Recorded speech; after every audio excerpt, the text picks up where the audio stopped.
Welcome, our fellow lovers of love, and thank you for joining us on yet another excursion through the stream of consciousness, down the river of tranquility, to fill the lake of life with love.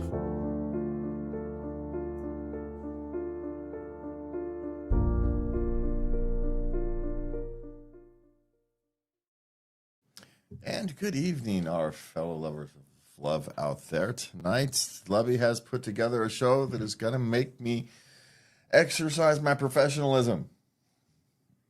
Yes. Yes, I have to find words that are family friendly, but also discuss the topic openly and honestly. It's going to be great. Well, we are going to be using medical terms tonight. Yes, but if you are sensitive to discussions about sex and body parts and things like that, you may not want to watch the show. This may be one you want to skip. Yep. Just for fair warning. But to be honest, these are things that there it is. These are the things that we, as human beings, we need to be able to discuss these things freely. Okay. All right, so what's on tap for tonight, my love? Well, we're going to talk about our first article is everything you wanted your friend to know about your vagina. Oh, really? Yes. We want to share with our friends. Okay. That's not something, it's generally a rule of friend discussion, but I've heard about these things happening. Well, everyone out there is my friend, and I think they need to know. Okay, so if you want to talk about your vagina around your friends, here we are. So, what do we have to say about... Well, first of all, your vulva is not your vagina.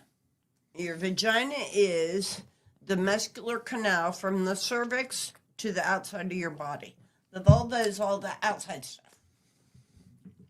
So, just to be clear. Yeah, bring that up in a Well, party. you need to...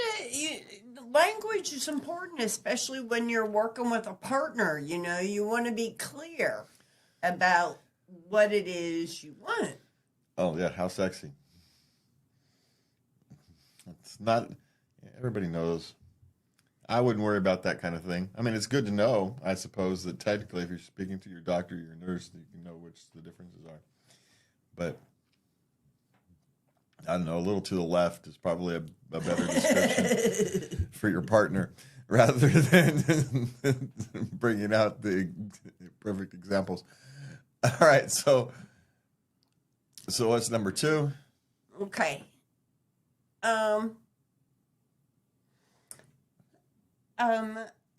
Most people can't orgasm from vaginal penetration alone. Only 18% can do that. 80% need the clitoral ingredient in there for orgasm. Yeah, well, orgasm is such a strange thing, especially in women, that it's so intertwined with other things that it's that even here it even points out that, you get blended orgasm, from stimulation from multiple areas, shall we say? Yes. Yeah. So, I don't know. I always become a little skeptical of self-reported surveys like these kind of things because people get self-conscious and they'll fabricate their answer one way or the other based upon what they expect the normal answer to be. Huh. And so... Well, I think this is pretty normal. But it just... I think that fact is important for women to know, that if they don't during penetration, it's perfectly normal. Yeah, and there's also perfectly healthy people with perfectly normal, healthy sex lives that never really get to orgasm because they're just wired that way. It's the way it is. Doesn't mean they don't have a good time. Yeah, there's more to, as we tell men all the time, there's more to sex than orgasms. Yes, there is. Yeah. So Yeah. Okay, not all people with vaginas are women. There are people who have a vagina who aren't women. They may identify as a man or non-binary. Okay, we'll just move past that one. Okay. Vaginas do tear during childbirth, but this is normal. Yeah. How else are you think you're gonna get? It's okay. Vagina is very resilient. Yeah, it's one of those things. And apparently, due to ample blood supply, actually it's quicker to heal than other parts of the body. Well, it recycles itself once a month, so yeah. Well, not it, but it goes through its monthly. It's got a faster cycle than the rest of the body does. Just kind of the whole area down there has a quicker natural cycle than everything else. So it makes sense that it would heal faster. Just like the skin on some of your hands and your feet, grow faster, reproduce faster than the skins on your backside. Mm-hmm. Because it's got more friction and stuff to deal with, so it's thicker. It makes sense that it would be designed to, or it would have evolved, I guess, technically speaking, to be more resilient. I guess. But I don't know. Okay. It's an amazing organ. Yeah. Yeah.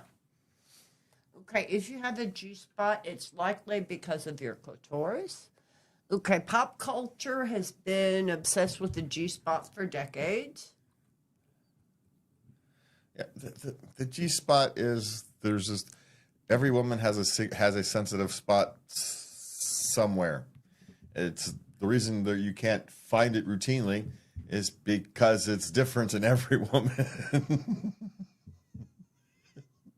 So there it is, right? Every woman has a different one, and so it is like it is what it is. Okay. Okay. The clitoris is like the tip of an iceberg. Recently, as recent as 2009, okay, this is only 20 years ago, we found out that the clitoris is an expansive network of nerve endings, the vast majority of which exists beneath the surface, reaching 10 centimeters tip to tip. It's shaped like a wishbone. The problem isn't finding it. The problem is correctly stimulating it.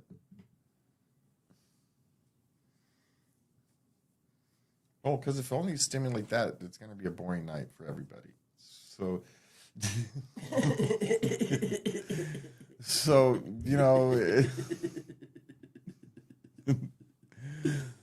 I'm just saying. So the trick isn't finding that. It's that as every woman has their own combination, and sometimes they're harder to figure out than others, but it is what it is. And that's why it's important to spend time finding the combination. Having a relationship so we can take the time and actually learn, rather than hey, you get lucky on occasion and someone gets lucky one night, finds the combination. Best sex you've ever had, but they could never do it again because they didn't know what they were doing. Sorry. I wasn't paying enough attention, man. What do you want from me? I don't know what I did. So, yeah. Okay. So, what's the A spot? The A spot is that spot in the vagina, up and back, up under the pelvic bone. Uh-huh. And then there. It's also known as in the garage, up in the attic, to the front. Yeah, but that's 10 minutes of A-spot stimulation. 10 to 15 minutes of A-spot stimulation. That's a long time.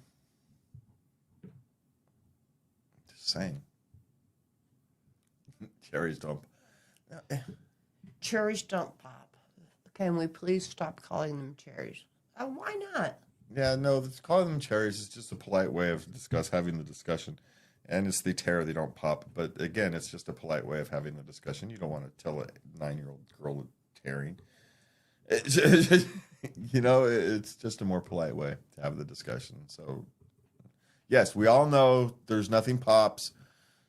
Well, at least 97% 5% of us know nothing pops, and we all know that pop the cherry thing is just a more pleasant way of saying it. Okay, what's next? The clitoris has twice as many. Wait. Yep, that's the one. The clitoris has twice as many nerve endings as the penis. About 4,000 for the penis, and the clitoris has about 8,000. Okay, but not all nerve endings do the same thing, so that's, doesn't necessarily mean much from a sexual stimulation point of view. Some of them could be there just to, have a better understanding of heat.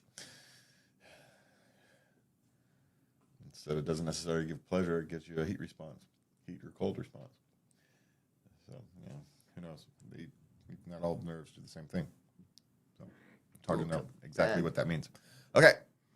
Vaginas are supposed to have a smell because there's a specialized army of bacteria working around the clock to keep the vagina pH healthy and balanced. Yes, we know. We like the smell. So, it's okay. We're programmed to like that. So, it's fine. Okay. Vagina is self-cleaning? Self-cleaning? Well, to a point. I mean, To a point. I'm sorry. But, every once in a while, you gotta, freshen things up. I can't speak from any type of experience. Well, you do. No. No, I don't. My guess is if you're a generally speaking hygienic person, you probably don't have much to worry about. If you're someone who goes swimming in dirty rivers, maybe a little cleaning thing is probably a better idea. I suspect some of these, there's some, personal activity thing that have some role in it. Some personal activities done frequently can bring about a very fishy odor. Yeah, so I'm just saying, as a rule of thumb, good personal hygiene is probably takes care of 90% of of most people. But, it says other 10% is what the rest of the stuff is for. All right, anyway, let's move on. Okay. Just because vagina is wet doesn't mean that the woman is sexually aroused. Yeah, well, just because a guy gets hormones. A boner. Well, just because a guy gets a boner doesn't mean he necessarily wants to bump you. Sometimes, you get weird things happen. So, especially when you're younger. And apparently pee often finds its way into the vagina. It's all close. That wouldn't surprise me. Everything's kind of crunched down there. So, okay. And they change color? Well, yeah. Well, you missed one. Vagina gets deeper when we're turned on. Yeah. So normally the vagina is between 3 to 6 inches and 1 to 2.5 inches wide. After arousal, it elongates. So, I don't know, makes a little bit more room, which makes more sense because where does things go? Okay. Okay, vaginas change color because the blood rushes. When they get the blood rushing to it, it'll change color. Yeah. Okay, yeah, most orgasms aren't earth-shattering, and that's okay. Well, yeah, welcome to malehood. Thank you. We don't get earth-shattering orgasms. On occasion, maybe, but you get one that's better than the rest. But, yeah. Okay. Yeah, it's the same thing. Okay.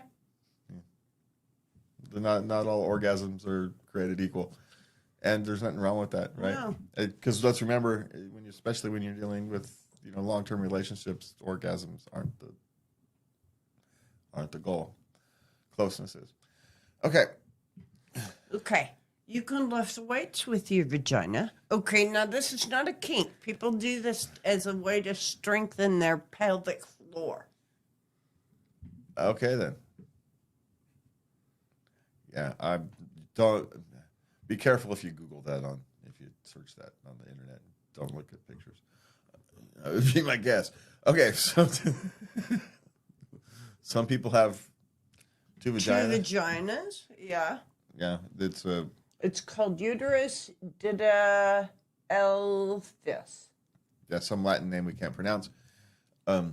It's an anomaly. It's birth defect is the wrong way to call it. It's just an anomaly. Enough people get bored, weird things happen. Okay, the clitoris and the penis share a hometown. In all beginnings, they're kind of the same thing, and they evolve differently. It's just a ridge. It's a genital ridge. Yeah, and at about the ninth week of gestation, they evolve one way or the other, I suppose, is one way to describe it. Probably poorly, but we'll leave it at that. Childbirth doesn't permanently stretch out the vagina, but it does change it. Well, yes. It's going to feel bruised and swollen a little bit. And you feel a little open. You feel, you're waddling a little bit. I mean, you just had a human being pass through there, okay? So give yourself a break. Yeah, it's all that's natural. It is what it is. It's part of being human. It says you can't lose a tampon or anything in your vagina. It can only go so far. Like I said, it's only 3 to 6 inches.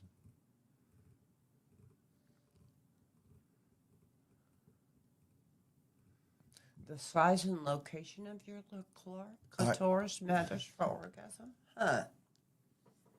So how in the hell do you forget about a tampon? Well, I have. Is it a drinking thing? No, you just... I mean, it's at the end of your cycle, so, it's not like you got to change it a lot, and you just kind of forget about it. All right. I would assume it was a drinking thing, but okay. But then, you use the bathroom, and there's the string, and you're like, oh, shit. Okay, then. The size and the location of your clitoris matters for orgasm? So, yes, exactly how that thing is lined up makes a difference. All right. Let's see if we can move through these a little. How many more do we got? A couple? 25, 22? Oh, when you're pregnant, your underwear becomes a mini slip and slide. Yes. Your vagina goes on a cleansing spree when you're pregnant. And here's apparently, I'm not sure if I don't know. You can discuss this last one. Oh, got cramps? Your vagina might help with that. Yes. Orgasms help with cramps. Yeah. It does. Okay.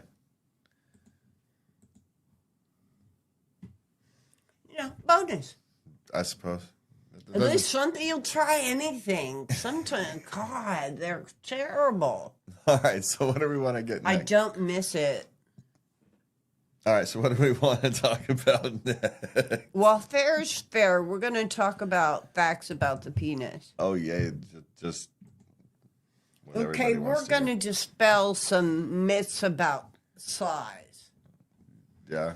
Okay, the average size of a flaccid penis is anywhere from 3.5 to 3.9 inches, people. Stop watching porn. Yeah, and, They give an unrealistic thing about it.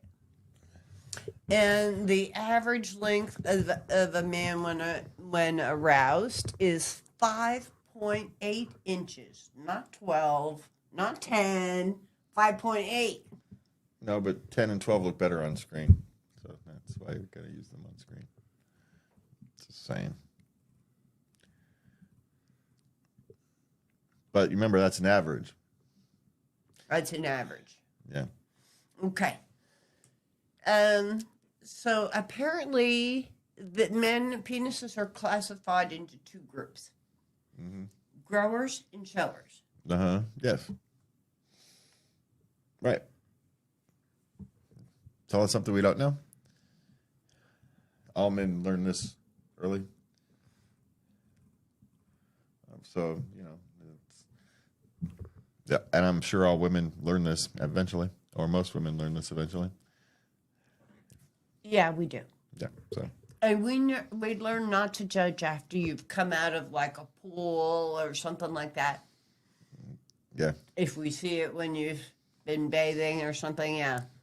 Yeah, that's not the norm right there. Yeah. It's usually much more majestic. It's just, Okay, for the best sex, apparently the average angle of the penis should be 106.8 degrees. So get out your little protractor things there. Okay, and how are you supposed to do that if it's not? I don't know. I'm not sure what that even means. Is that a pleasure curve or what they're talking about? I have no clue. All right, so what's next? Penis can shrink in size as a result of smoking habit. Shrink in size. Oh my God. Yeah, well, It calcifies the blood vessels. Well, restricting blood. It does make sense. Okay. A woman's orgasm lasts for 23 seconds. A male orgasm only lasts for 6 seconds. See? I did not know that. Y'all drive across states for 6 seconds? No, we cross straight states because we're lonely. And many of us aren't mature enough to know the difference. They think that the short-term sexual contact is a substitute for real emotional depth until they learn it's not. But you can't learn that until you experience it. So that's why you cross states for what appears to be sex, but what you're really looking for is connection. But then sex is the substitute you'll take. I think we've all been there. Yeah, no, it's a very human thing. It's one of the reasons we can tell these stories across time, and details change, but the fundamental truth of the story doesn't. You use a car instead of a horse. You fly a plane instead of drive. That's the kind of differences, or a train, or you hopped on a sailing ship to sail across the seas to see the one you love, when there, of course, is a perfectly fine woman over there, but no, she said no. And so, there it is, right? That's how it goes. And so, yeah. It's not smart. It's just human condition. Okay, what's next? All right. Just 1 in 400 men are flexible enough to pleasure themselves orally. Well, yeah, I would think so, because that would be difficult. I'm just saying, I'm not one of those. And would that be lucky or not? I mean, that's an interesting question. Well, It'd be an interesting talking point at parties. Somehow I doubt it. It's a good way not to get invited back to parties. That's what that is. That's all right. Do we have how many more of these penis questions do we've got? Are we good? Oh, there's more. Let's see. I'll see if I can find. According to research, less than 5,000 men in the world have penises that are longer than 11 inches. Well, yeah, because who would want that? Remember, your vagina is 6 inches. That's on the long end, and it stretches a little bit, but it's not going to double in size. Where's it going? Okay, apparently, Australia's Walibri tribesmen say hello by shaking one another's penises. Well, that's intimate. Okay. Did you know that there are at least 100 men in the world that are born with 2 penises? It's called diphthalias. No, but now we do. But we had the two vagina people, so now you've got their mates. Okay, the elephant has the largest penis with the average of 6 foot in length. And apparently it looks like an S. Okay, then. I'm not sure what that has to do with the male human penis, but that's... Well, just a couple fun facts to end the session on a lighter note. Okay. All right. Well, so now we've got discussions about, as we've got, 5 minutes, so we'll browse through these quickly, because it says 15 interesting sex facts you probably didn't know. We're nowhere near going to get to 50, but we can blow through some of them. 10% of all dreams include sex, which is interesting, but I suppose not unexpected, especially if you're counting teenagers and young adults. I suspect they have more sex dreams than people who are older or younger. Women get erections. We knew that. Yes, we knew that. It's not all that surprising. 3% of people have no sexual fantasies at all, which actually isn't surprising. Oddly enough, I think that number seems a little low to me, but I guess I had to find a headache may actually make you more in the mood. I've never had that experience, at least from I don't know. That's I never heard that. contradiction. Yeah. The clitoris is way bigger than you think. We discussed Yep, we that. discussed that. Leave your socks on for an orgasm. That's something about your feet staying warm. Your cold feet, I guess. Huh. Maybe. I don't know. Now, what I did know is the other day I was, what was I actually on Amazon? Anyway, they have socks for bed. They got grippy For socks. So you put socks on, but they're grippy socks. And so they can get traction on your sheets. Oh my God. So there's grippy socks for sexual pleasure. So there you go. There's an answer for you. God, I swear it was Amazon. Anyway. Amazon really does have everything, don't they? The G-spot exists, except it doesn't, which we talked about earlier, actually. We're having less sex, despite what it may appear, which actually doesn't surprise me. They're in places like Denmark, they're having, governmental campaigns trying to get people to have more sex. So it doesn't actually surprise me that we're having less. The average person's sexual peak is the same age that they rent a car. 25. I think that's women are a little later, men are a little earlier, so that smacks at the 25. I think. So, when it comes to pleasure, girth is more important than length. Amen. Pleasure is more of the area, I suspect.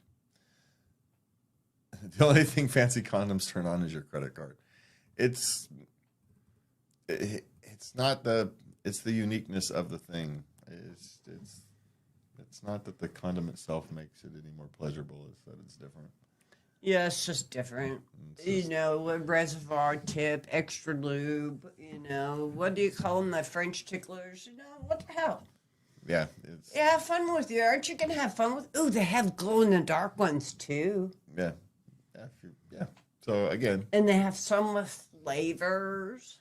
Yeah, it's just a way to add some fun to something that really is quite literally a barrier. So, you got to try and have fun with it. Yeah. So you got to have some fun with it. There's not that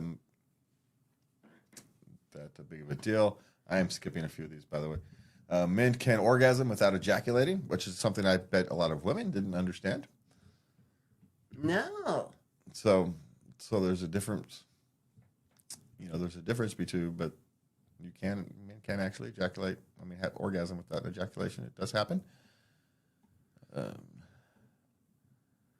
Fantasies really get acted out in real life. So, have fun with it. It's a fantasy life. Yeah. I think most people have one.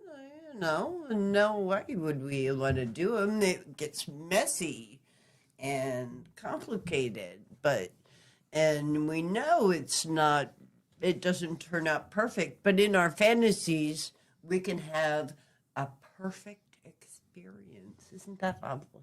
Yeah. So, and one of the things we want to end on is it's kind of a note to all of us, really. Men suffer from low libido as much as women do. I mean, we all think about the woman who has low libido, and men are all these sex-hungry creatures. It's just not true. It's a myth because it's one of those things that stands out more. The person who isn't standing out doesn't get noticed. So, just so we all know that there are as many men who are dealing with low libidos as women, and maybe it's not such a problem if they're together, but if there's a mismatch,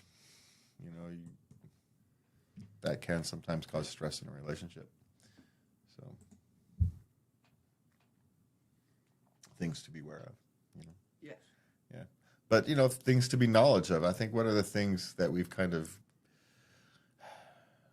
covered over this is that there's a lot of things that are common knowledge for one group of people, but not so common knowledge for another. And it's not that we're ignorant or don't want to know. It's just how you're going to know, right? If you don't experience these things, like I have no clue. How the hell do you lose a tampon? Like for a man, it seems, how the hell does that happen, right? But it happens clearly. Something becomes routine, and yeah, okay, but there's, I don't know. So let's just be a little kinder to everybody out there because we all are dealing with our own things. Okay, what do we have? We've got questions. We have Reddit questions. Oh, yay. And we of course, we start with relationships. Okay.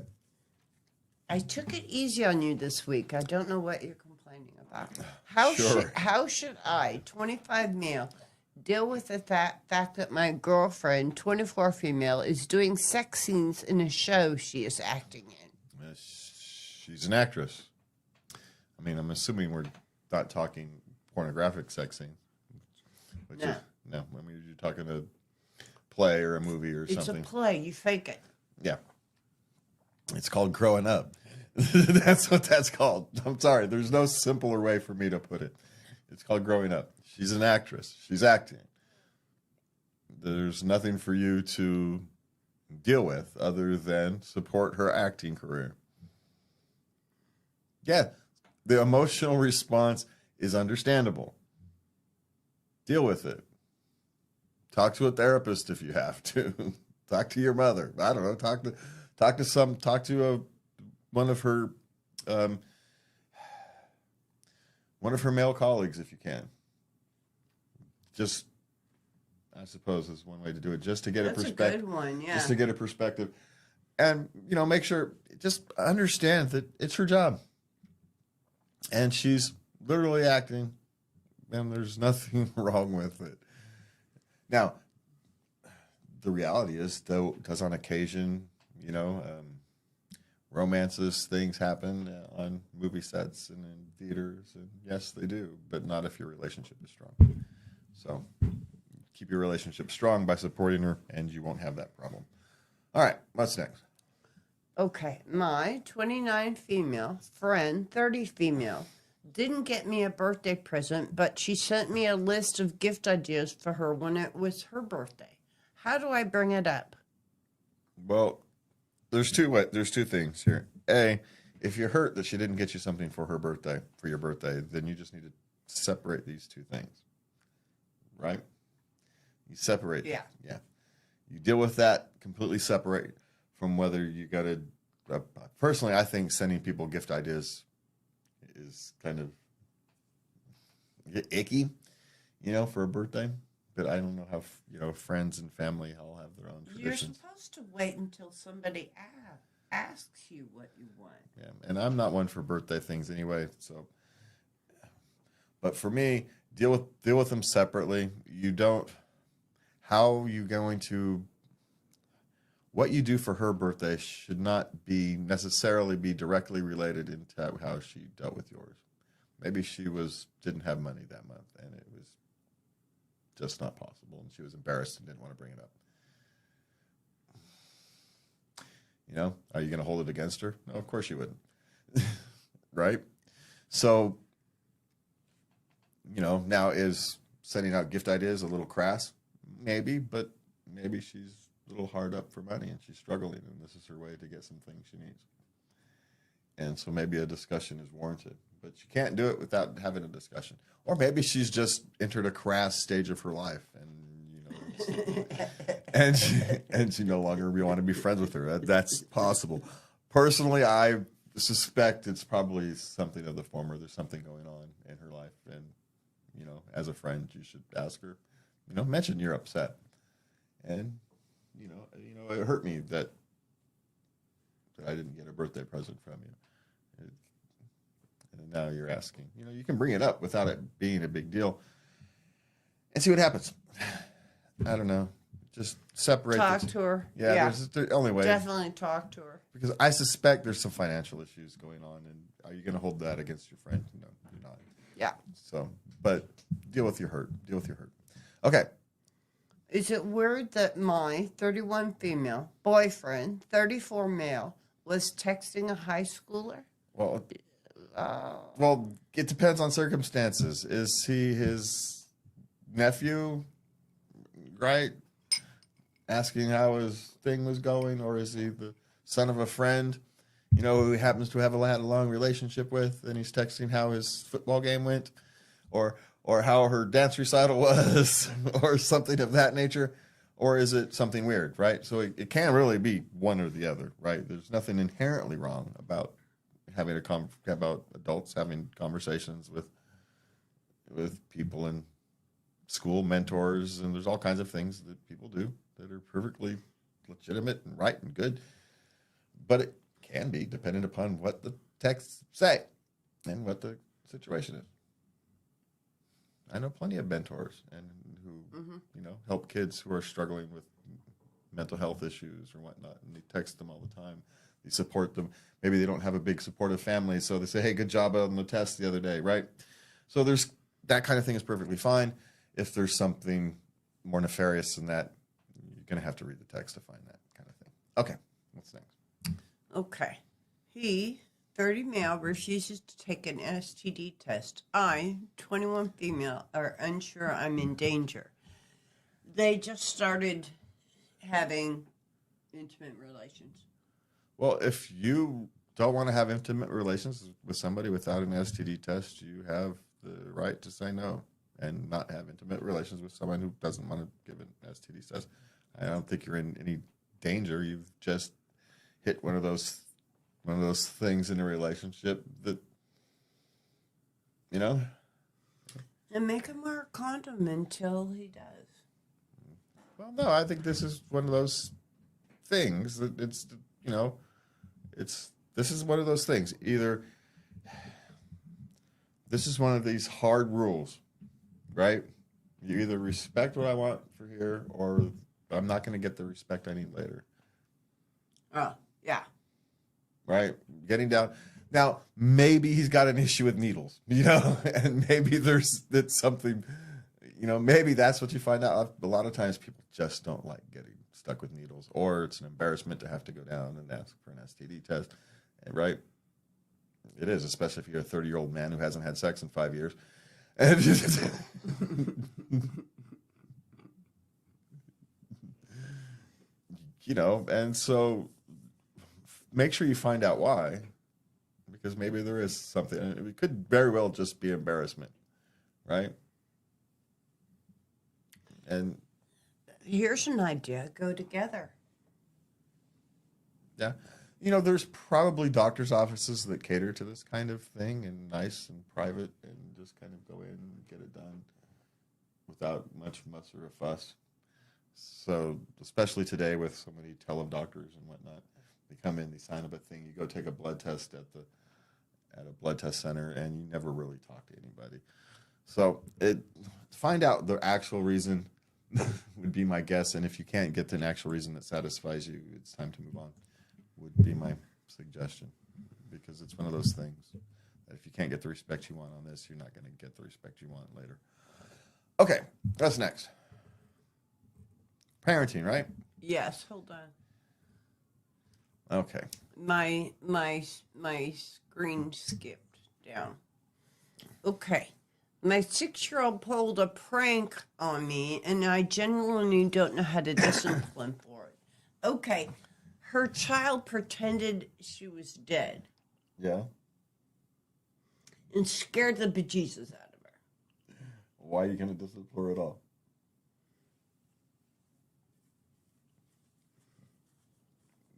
You're not going to discipline this type of behavior out of this child. You're just going to have to learn to deal with it. I can understand not wanting to reward it, but there's nothing to discipline. You know, as they grow older, they can understand that they can make better choices of what kind of pranks to pull. But this is going to be a prankster. You're going to have many conversations with teachers and over the next 12 years. So get used to it. Would be my suggestion.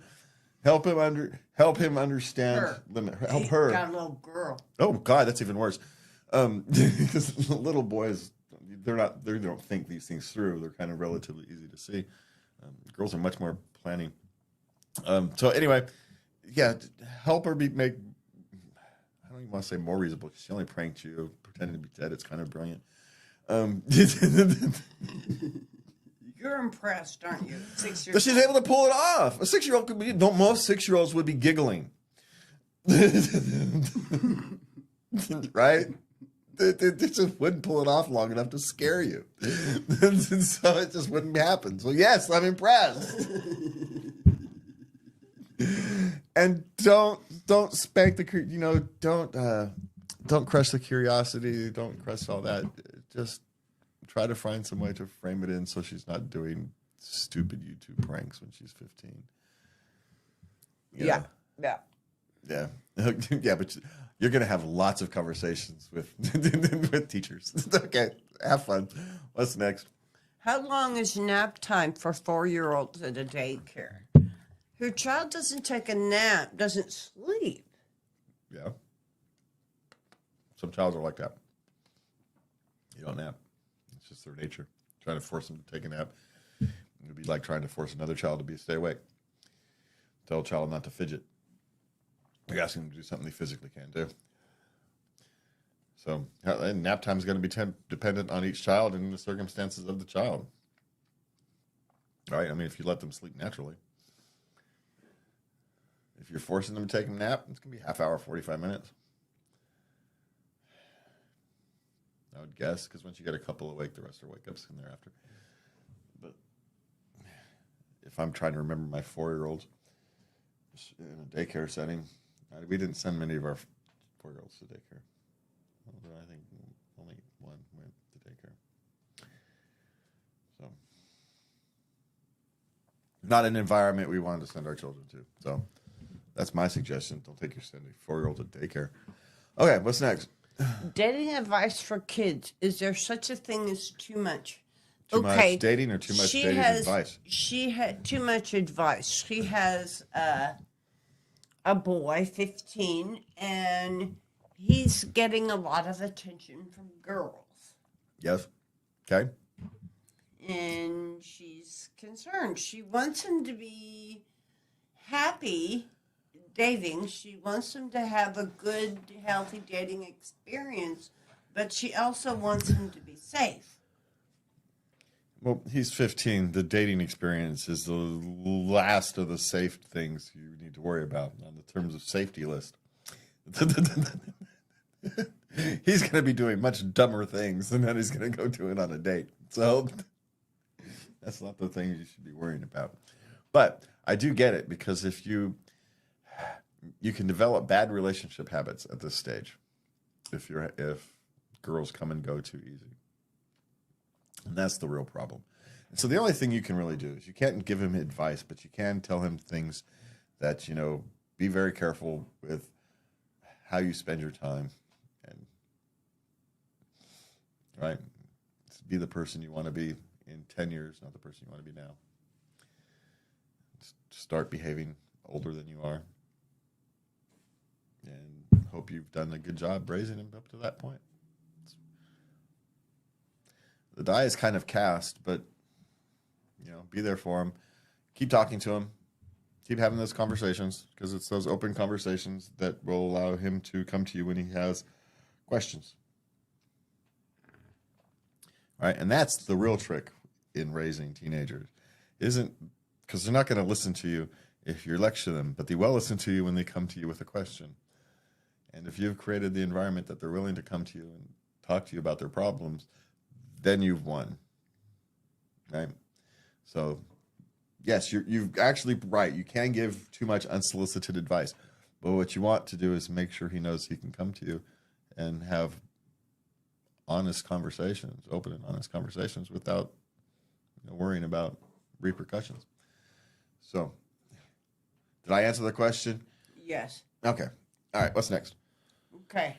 I have a 9-week-old. How can I expose her to STEM subjects early? Camps, activities, etc. You have a baby. 9 weeks old. You're getting a little ahead of yourself, hon. Yeah. For the next 9 months, your job is to feed, love, and give this baby attention. If you want to play Bach and classical music, even though actually, quite frankly, any positive music with a positive emotion thing behind it will actually work, because it's the positive emotions that the child is feeling that are actually it's not the Bach, it's that the parents take the time to play Bach is what actually creates the environment that these children succeed. So it's that you take the time to make, and we say, thought out decisions. Don't overthink it. Maybe she's a dancer. Maybe she's not going to be interested in STEM. Maybe she's an artist. Maybe she's an actress. And you're sitting here trying to program this poor child.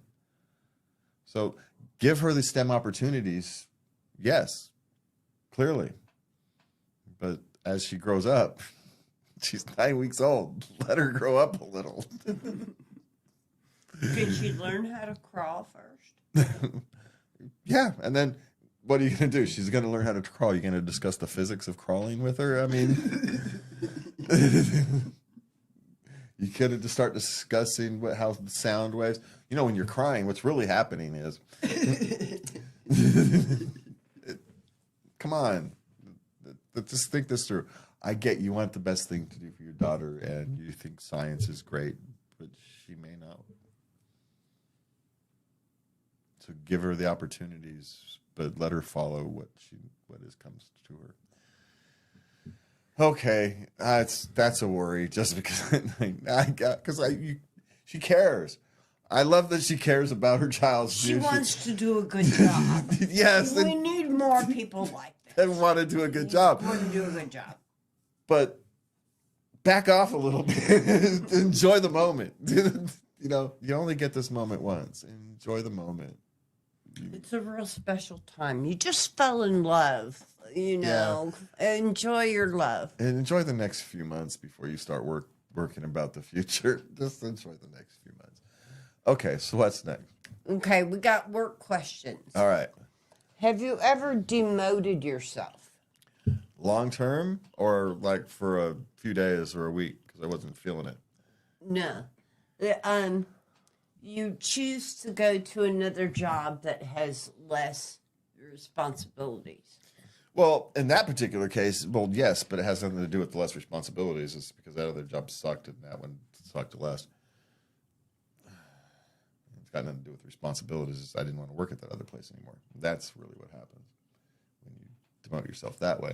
Now, when I was working as a QA person on an assembly line, there were days, sometimes a week, where I'm emotionally burnt. I need someone else to do this job for a little while. And I go off and do something mindless while someone else, gets trained and does that job for that week, simply because you get burnt out and you're not going to do your job properly. And knowing that part of your job was running a QA thing is to make sure that everything, and I'm not the person to do that this week, is part of that job. So were you demoting yourself or were you just doing your job? You're just doing your job. But yes, there are occasions where you might want to demote yourself, maybe because the current job just stinks. Or maybe you're not good at it, you recognize it, and so you want to go back to your old one. People do that. It happens. So, but yeah, knowing your limits is actually one of the most important parts of, growing as a worker, as a professional. Okay. Okay. I am the main one who my colleague criticizes. Am I oversensitive? Well, maybe not. Is some of the criticism warranted, or is it just unwarranted criticism? It depends. Maybe they're tired of you screwing things up or not getting the job done, or other people are they tired of having to do things that really should be your job, but because you can't, it's not. These things happen. So, or maybe they just don't like you for some reason and they're being a jerk. Both of these things can be true. And in fact, both of these things can be true at the same time. But, us sitting here, we can't answer this question. What we can tell you is to take a look in the mirror hard first and see if there's something that you are actually doing that's legitimizing the criticism and deal with that. And maybe not. Maybe not. Maybe the job isn't for you, just like we discussed, demoting yourself. Maybe you've got more on your plate than you can handle. Anyway, so I don't have enough information to give an answer, but that's when someone's going to have to look in the mirror and honestly look in the mirror. Okay. Good advice. Why such a lengthy hiring process? Well, lengthy hiring process generally come with jobs that are in, have high compensation and or high responsibility. And why would you not do a lengthy hiring process? You're just going to hire some person off the street. You're going to go through. You're going to make sure you're going to do your P's and Q's because you're investing a lot of time and money into this person. Right? I mean, not just the hiring process, but now you've got to spend the next 6-9 months getting them up to speed. That's what it takes. No one hops into the job on the first day up to speed. Doesn't happen. It took me a year to know what the hell I'm doing. You've invested a lot of time and money into me, right? Now, my job hiring process wasn't slow, but that's why. And then you got the bigger the company, the more layers of bureaucracy you have to deal with, right? You got to deal with HR and then the hiring manager and then the money people and then, yeah. And so sometimes it just takes a while to get everybody's approvals. Yeah. Is this really the job we're hiring for? Sometimes the job gets changed. A restructuring can happen. And then, are they actually still fit for the new role? And so these things happen far more often than people realize. And so that's there's lots of reasons why hiring processes can be lengthy. They're not trying to screw you over. They don't care about you enough at this point to do that. Okay. Would you rather be underutilized or overutilized in the workplace? Well, nobody should be overutilized. So in fact, if you actually have good management, everybody should be slightly underutilized so you have room to go in an emergency. This is one of the things on an assembly line. Our assembly line, we ran at about 80% capacity because we always knew something was going to happen that we needed that extra capacity. And so you really only planned it at 80. So when something happened, you had room to go. You had overhead. Because you can't ask people to go to 100% all the time. You can't do it. People will break. And so everybody should be underutilized a bit. Now, doesn't mean you're not efficient, but you're not running at 100%. I mean, go drive your car at the red line and see how long it lasts. It's just not. You're going to break. So now, the theory that being overutilized makes you hard to fire, job security, all that, may be true, but it's not. It may make you difficult for them to make the decision to fire you, but the decision to fire you will still come. You're just delaying it for a little while. That's all that's really happening. You're just delaying it for a while because nobody's irreplaceable. And just think about it. Right? Everybody's replaceable. You, me, we all are. And because the reason you're there is because there's tasks that need to get done. And those tasks still need to get done whether you're the one to do them or not. And someone else will figure it out. You're not the smartest and you're not the best in the world. Someone else can figure it out. Okay. Okay. We're moving on to sex questions. All right. How do I have a successful relationship with a hair fetish? He's wondering how to find somebody. Well, luckily, in the modern world, it's a lot easier. You can go to, the fetish and dating sites and find someone with a hair fetish. But a hair fetish is probably one of the lighter ones. And you just find someone who's kind of likes their hair played with, and you probably can work it out, depending upon how severe your hair fetish is. Yeah. Yeah. The hair fetish is probably not a deal breaker for a sizable chunk of women. So, but don't get too excited at first, and ease them into it. Now, Don't overwhelm them at first. Yeah, it's when a conversation is appropriate. Have the conversation, because what's not attractive is oversharing too quickly. Right? You don't want to be dishonest, so you do want to bring it up at its earliest moment, at the earliest proper moment. But there is a proper moment, right? As a relationship develops, there's a moment where you talk about sexual things, and that's when you want to bring it up. And you say, "I have this thing for hair." Don't make a huge deal out of it, but you'll see what the response is going to be. So, but a hair fetish, a foot fetish, those are the ones that are generally not the ones that get you, rejected. So, of all the ones to have, there you go. There you go. Okay, what's next? Is daily masturbation harmful for further sex life? He's 19 and he's very active. Well, at 19, lots of people are very active. So, I don't want to say no, because the problem is psychological, not physical. Frankly. The problem is that you become psychologically dependent upon it. It's like any addiction.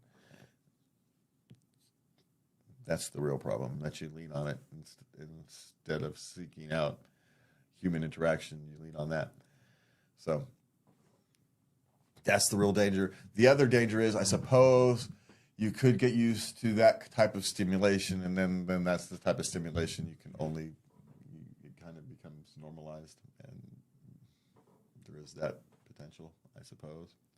Though I don't think that's a bigger risk, because otherwise there'd be a lot of people who could only get off by masturbation, and that just doesn't seem to be the truth. So, but it's a risk, I suppose. But is it harmful? Probably not. But addiction is bad. So if it's slipping into like an addiction, be wary. All right, what's next? My new friends with benefits has bad breath. How do I bring it up nicely? Just bring it up as pleasantly as possible. Bring some Altoids. Yeah, I just bring it up. You don't have to be a jerk about it, but you just mention it. Who should? This is our last question. Who should, quote unquote, finish first? Well, if one person's finished, then the other one never does. That's not true. Sure it is. If one person, by definition, if one person is finished, then they're done. They might still physically be there, but they're done. So no, you finish at the same time, by definition. Now, one person may orgasm earlier before another person or whatnot, but that doesn't mean you're finished. Especially women. Women have, so I suppose you should probably, if from a practical standpoint, the women should probably orgasm first, because once men orgasm, it's a tension release thing, and we can't really help it that much. So, I mean, from a practical aspect, women should probably go first. But if you think about it too much, it's kind of seeing boring. as how 80% of the women orgasm through clitoral stimulation, I think that should happen first. So, but anyway, but after orgasm, everybody. Because when you guys are done, man, you pretty much, if we can get a cuddle out of you, we're doing good.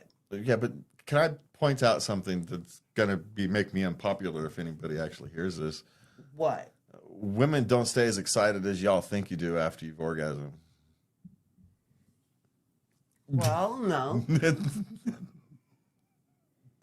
So does that bother you? No, but it's just reality is the reality. So we're not the only ones who have a. Doesn't mean we don't enjoy it just as much. No, but it does mean we get less enthusiasm if you go first. You get less enthusiasm out of you. Oh. Just like, you get lucky if you get a cuddle out of us.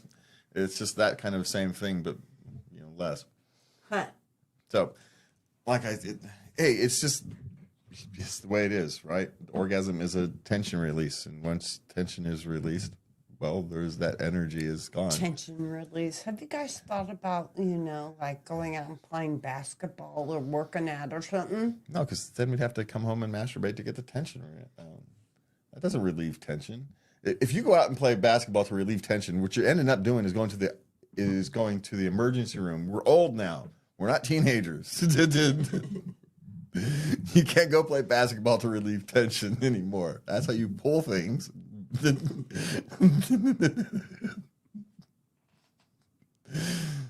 That's how you break things. No. No. Stop it. All right. Anyway, we went the whole night without mentioning that you guys can find us at latenightLove.us. You can send love letters and questions and whatnot to us at latenightLove.us. And from me and Lubby, have a good time, and please remember to love everybody and the one you're with. Good night, and have a good week. Good night.